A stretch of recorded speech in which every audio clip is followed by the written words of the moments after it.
What's up, YouTube? It's your boy Johnny. Back in here, one more reaction video, ladies and gentlemen. Today I got a short clip from my guy Chris Williamson's podcast. They were having a debate on do single parent households actually hurt children's future?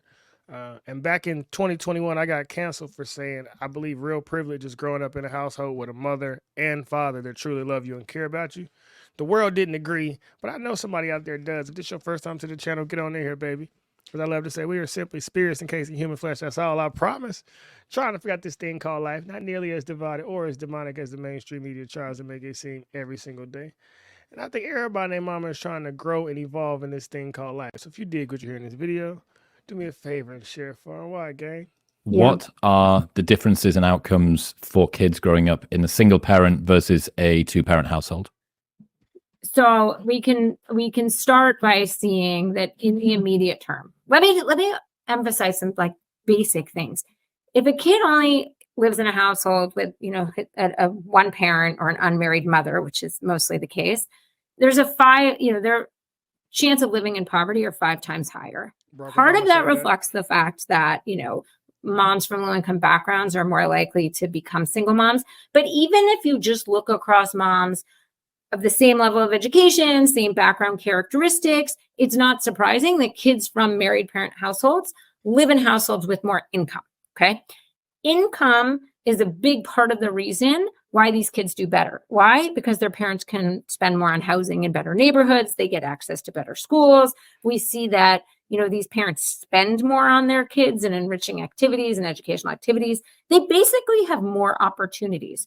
You can see this in the most simple way, like it's really expensive to pay for club sports or music lessons. So kids from married parent homes have different opportunities. It translates into better outcomes. They are less likely to get in trouble in school. And let's come back to that finding because that's a really interesting one. They're less likely to get in trouble in school. For boys in particular, they're less likely to get suspended. Part of this comes from the fact that here I'm drawing on development psychology. When boys are sort of suffering internally, they're more likely to act out in what psychologists refer to as externalizing behavior. Girls are more likely to internalize it. So I don't want to say that girls are necessarily not struggling as much, but boys are more likely to act out, which means they're more likely to get in trouble in school, and they're more likely to get suspended, and that cascades. Then we also see that they're more likely to be involved with the criminal justice system. So it's just, again, getting back to like the idea of, let's stop pretending like two parents are beneficial. There's no way to look at the data and the studies and not feel like, oh, wow, kids from two-parent homes are much less likely to get in trouble in school. They're much less likely to get suspended. They're much more likely to be engaged in crime. They're more likely to graduate high school. They're more likely to graduate college. They're more likely to have higher earnings as an adult. They're more likely to be married as an adult, less likely to be a single parent themselves. This is, again, why this is so crucial for us to address, because we are, by allowing this class divide in family structure to continue, it's accentuating inequality. It's undermining social mobility. And to speak on this topic, I spent some time in a homeless shelter as a child until my mama got her Section 8. And as most people know, on Section 8 housing, you can't have a man. The cheat code that was my dad lived there with us, but every year when we had the Section 8 inspection, we would just hide all his things to pretend he didn't live with us. So though we were in extreme poverty in a low-income neighborhood, it was violence. My mother and father had really bad domestic violence. I got to grow up with mom and dad. So you would have him fighting Tuesday night and Wednesday morning making breakfast together. My dad was in and out of jail my whole life. Once I got to high school, my mama would have me driving her to clubs and calling me at 2, 3 a.m. Boo, come pick me up from the club. And I had to go to school at 7 a.m. that same day. So I didn't grow up with great parents by any stretch of the measure, but they both loved me and did the best they could with the knowledge they had. So I got to see the balance of mama's love and daddy's love. And I know what the energy was like in our home when my father would go to jail. It was so much pressure on my shoulders and so much responsibility that I was not ready for at the age of 14, 15, and 16. And on the first basketball team that I played on, out of that 14-man roster, I want to say 9 of those players are dead, 3 are in jail, and I'm sitting here recording this video. But at the same time, I'm the only one who grew up with a father. My daughter plays volleyball on an all black volleyball team. She's the only one that has a father. However, on her all white soccer team, club sport that costs over $2,000 a year, every single girl on that team has a father. Every single one. My two sons, Kobe and Jace, when their mother had moved them away to Texas, and they was getting in all kind of trouble, had to go to 3 or 4 different elementary schools, and this was while they were in kindergarten and first grade. But since they've been up here with me the last 2 years, doing fantastic in school. My oldest is playing basketball and getting a lot of looks. He's in the 5th grade, going out for student council. I mean, when he was 5 years old, he was listening. He told me his favorite rappers was King Von, NLE Chopper, and Chief Keef. And now he's up here with his father, reading The Strangest Secret in the World by Earl Nightingale and As a Man Thinketh by James Allen.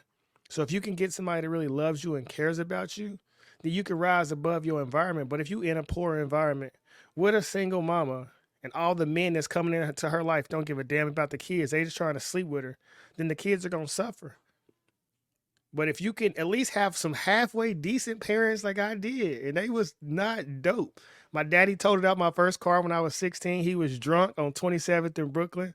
When I turned 18, I swear my mama had put probably 20 to 25 bills in my name. But I'm here and I'm sitting in front of y'all and I'm healthy and I'm healed because I understand they were just people.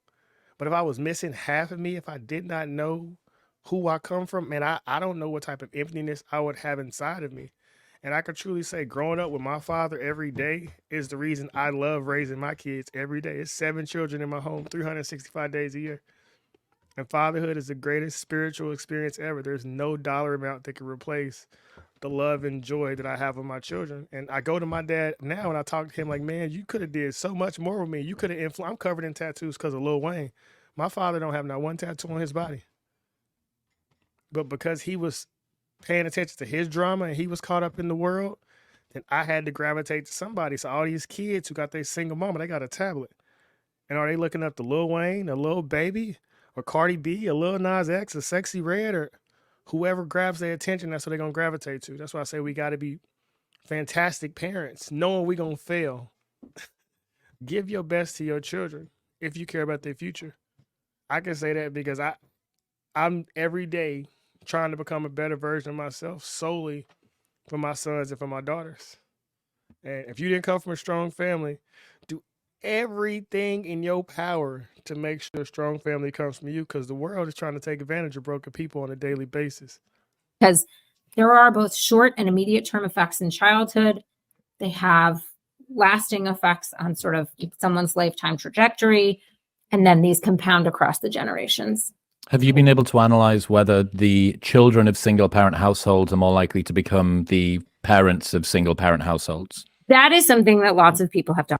Actually, my cousins grew up in Shawnee Mission, which is a suburb, because my uncle had passed away and my auntie inherited a lot of money. So they got to go live really nice. They went to private schools. They all had college scholarships.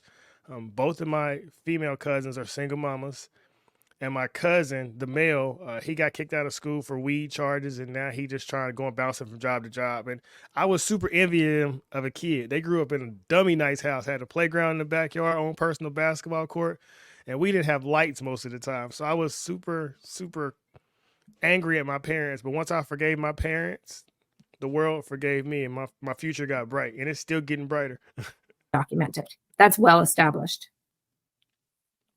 So you almost have this kind of recursive feedback loop that makes it ever more common.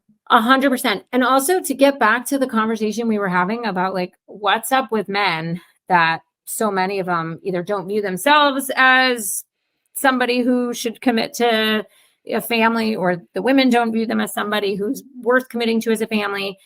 We actually, there's a lot of really well done studies from the past 10 years showing that boys are particularly disadvantaged by the absence of a dad from their home. Okay. Some careful work done by the economists Marian Bertrand and Jessica Pond tries to get at why that is, like what's driving that in the household. The interesting thing that their research uncovers, and again, this is using really large scale nationally representative data sets, is that boys get less investment, parental input, nurturing parenting. They're more likely to, have their mom spank them or be harsh to them. And again, that's not me judging single moms. It's really tiring to parent. It's really hard to maintain your temper when a kid is misbehaving. Especially if it's a boisterous boy. Especially if it's a boisterous boy and you don't have someone else to be like, could you take over? I need a break. Right. So they see in the data, in these data sets that record, like, do you spank your kid? Man, look here. I have 4 sons, 11, 10, 9, and 5. And I tell all of them, my job is to keep you out of trouble from your mama. Because I was a little boy myself, so I know all the mistakes I did and the ignorant stuff. I used to set toilet paper on fire and flush it down the toilet. Like I was a little boy. I used to just experiment. So I'm not hard on my sons because I know they just growing and experimenting. But yes, they mamas don't have the patience with them. And as I said, they all come from different mothers. So I get to see how being with their moms affected them. And now that they all living with me under one roof, their confidence is a lot better. Their self-esteem, their vocabulary. I mean, so many little habits that their mothers used to be upset about, they're completely gone because the response to those behaviors has evolved. How connected do you feel with your kid? How much time do you spend with your kid? You see that boys from single mother homes get less of that. But what's really interesting is that boys are particularly responsive to that. So let's say the differences in the parental inputs or investments are small. How they respond to that is large, right? Another way to think about this is I have a daughter and a son. If I, sort of ignore my daughter or whatever, she's probably not going to go to school and get in trouble.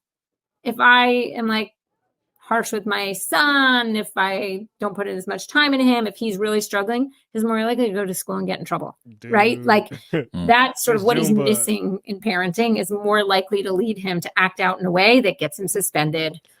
Hey man, I'm gonna leave a video up there, but like I said, this is so relatable because once again, my youngest 2 boys, when they lived out of town, anytime their mother had a boyfriend, their behavior got a lot better. I mean, a lot worse, actually, a lot worse, because they couldn't get mom's attention. So they had to act out in order for mom to start paying attention to them. And the reason they are up here with me is because she got a man. And I always said the minute she got serious, she was going to let me have them kids again. And that is so accurate. But on the other side of that, my dad went to work, came home, got drunk, passed out, went to sleep. So because my dad wasn't influential to me, I gravitated to the drug dealers. I gravitated to the men who drove the nicest cars, who had the most girls. And as I said, I'm covered in tattoos because of Lil Wayne.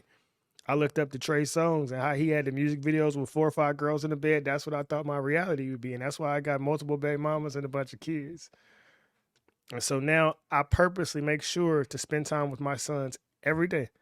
I'm up at 3 a.m., but I don't care what the day was like. I'm carving out time in the evening, whether it's going to play 21 with them at the park, outside doing basketball drills, playing checkers, playing chess, a quick game of Madden, whatever it is, asking them how was their day, what was the best part, what was the worst part, what did you like, what did you dislike? Because communication is extremely important to you as a young boy. I remember, I tell my father all the time, man, if you would have talked to me more, I promise I would have listened. And I know it's a lot of young men in this world who we looking for guidance, we looking for role models, and unfortunately, everything that we get from the mainstream media is poisoning us. It ain't helping you grow and evolve. They're not telling you to read Self-Reliance by Ralph Waldo Emerson. They're not telling you to check out Psycho-Cybernetics from Maxwell Maltz. They're telling you to take these pills and get more emotional, and that's not going to help you. I say get you a journal, write down your thoughts. Develop some dreams and some goals. Find something that you love that's bigger than yourself. For me, it's easy. I got children. So my children are my daily motivator to get up and to keep growing and put one foot in front of the other because time waits for no man. But if you're not a father, find a reason to evolve. If you have nobody around you, you create a reason for you to become a better version of yourself. Don't succumb to what society expects you to be. Because once again, this world wants you sad and wants you broken and wants you to have anxiety and wants you to have depression. Complaining because you come from a single mama, complaining because you didn't know your daddy, whatever it is, let the past be the past and face that beautiful, bright, abundant future that God has in store for you. But you got to forgive and let go so you can embrace what's coming into your life.